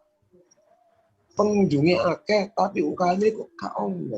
Iki yo carane, Pak. Ya itu akhirnya saya kasih masukan kayak gitu, Bu. Tapi insya Allah dijalankan juga sama apa Kotip. Jangan kalau di Ampel sama tanyanya apa Kotip gitu ya tahu semua. Iya. Itu Pak RW Ampel, daerah Ampel. Memang dia pembakti kampung juga, pembakti kampung Nusantara, dan saya juga pembakti kampung wilayah Ekspota Jaya Doli ini. Jadi link dari bentukan BPIP ini, Badan Pembinaan Ideologi Pancasila ini, kepinginnya masing-masing kampung ini punya ciri khas masing-masing dan bisa berjaya warganya Bu. Cuman ya karena COVID ini aja, semua program itu akhirnya tersendat-sendat semuanya, Bu. Nggak bisa. Iya, Pak. Iya. Iya. Jadi terima kasih sekali ya Pak Nir ya. Jadi nanti memang sepertinya kebutuhan dari UKM Putrajaya ini untuk kedepannya di bagian pemasaran ya Pak ya. Jadi, kedepannya kalau dari Akademi Farmasi ya kita berterima kasih juga kan karena secara nggak langsung bisa membantu ibu-ibu ini untuk standarisasi produknya. Ya, ya. Produk ini kan dibutuhkan betul, Bu. Iya, iya. Kalau produk kita nggak terstandarisasi. Dari luar itu kan orang kan bertanya kita jualan katakanlah minuman jahe katakanlah. Kan itu ada campurannya apa-apa. Itu kalau ada komposisinya ini berapa gram ini. Nah, itu kan sama dengan untuk apa standarisasi kan Bu. Iya. Nah kalau memang terkait seperti itu misalnya kayak minuman serbuk jahe, nah supaya awet atau bagaimana, kalau misalnya Pak Nir butuh nanti kami bisa dihubungi. Jadi mungkin mau dibuat apa yang kayak adem sari gitu. Nah seperti itu nanti bisa kontak saya dan Bu Damarani, nanti mungkin kami bisa melakukan pembinaan. Semoga saja COVID ini segera segera hilang ya Pak ya. Jadi paling enggak nanti kami bisa berkunjung lah. Kalau bisa juga mungkin kami bisa mengundang salah satu mungkin UKM ya untuk misalnya kalau pelatihan gitu. Semoga saja bisa. Jadi terima kasih sekali Pak Nir ya. Ini waktunya juga enggak ternyata sudah jam 5 lebih ya Pak ya, sudah mau maghrib. Nah untuk absen Pak mungkin bisa dibantu ya Pak ya, dituliskan ya Pak ya, jadi nanti ada absensinya, nanti saya hubungi ya Pak ya, saya chat, nanti sekalian saya juga ada kuota, bantuan kuota dari saya dan panitia mahasiswa, nanti saya chat Pak Nir, saya juga butuh ininya Pak kontak yang sudah hadir dari UKM mana, nomor teleponnya berapa. Setelah itu nanti salah satu dari mahasiswa kami yang Akademi Farmasi Surabaya, nanti rencananya saya akan membuat buklet ya Pak ya. Jadi materinya hari ini itu apa saja nanti saya bukukan, jadi saya print dan nanti saya juga berikan sertifikat Pak. Ya, jadi sudah disediakan sertifikat, nanti kami tinggal menuliskan nama yang sudah hadir. Setelah itu nanti mungkin ada yang bisa mengantarkan ke sana. Ya, nggak apa-apa Bu. Nanti kalau saya disuruh barangkali jenengan repot, saya main-main ke kampus Akademi Farmasi juga tak Oh, apa-apa. ya, baik Pak, ya, nanti. Biar ini biar tak repot, jadinya. Ya, saya terima kasih banyak ya Pak Nir ya untuk waktunya. Jadi tadi kan memang katanya setelah produksi ya, tapi masih tetap menyempatkan waktu untuk menghadiri penyuluhan ini ya, mengikuti ini. Buddha mungkin ada tambahan? Sampun, Bu. Ya. Sampun. Nanti bisa kalau ada tambahan koordinasi via WA. Sampun. Iya. Terima kasih kepada Pak Nirwono dan juga seluruh UKM Putrajaya yang telah hadir. Terima kasih Budam, terima kasih mahasiswa Akademi Farmasi Surabaya. Jadi untuk penyuluhan formulasi sabun cair dan pendaftaran KRT dan PIRT kali ini saya tutup. Terima kasih atas perhatiannya. Sekian dari kami. Assalamualaikum warahmatullahi wabarakatuh. Waalaikumsalam warahmatullahi Wabarakatuh.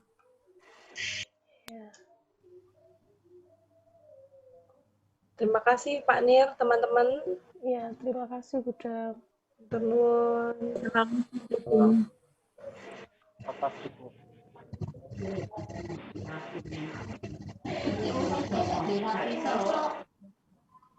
Ini absennya bagaimana Bu? Apa saya antar aja Bu?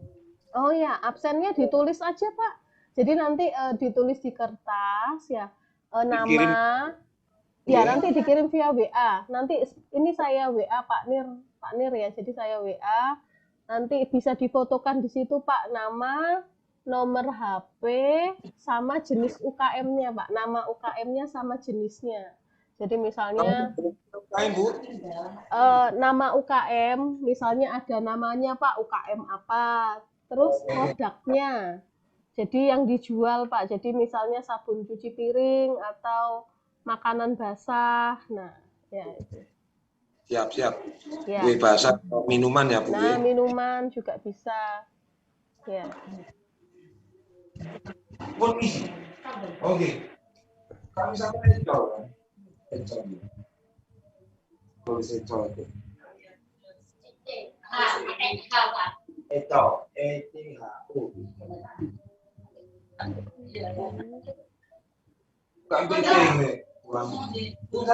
Ini saya bisa akhiri ya Pak Nir ya. Nanti saya tunggu WA-nya dan teman-teman yang lain. Ya, terima kasih Buddha. Lainnya juga Bu. Iya Pak. Kita via WA saja Pak. Ya. Terima kasih. Assalamualaikum warahmatullahi wabarakatuh. Makasih Buddha. Iya. Ya Buddha, terima kasih.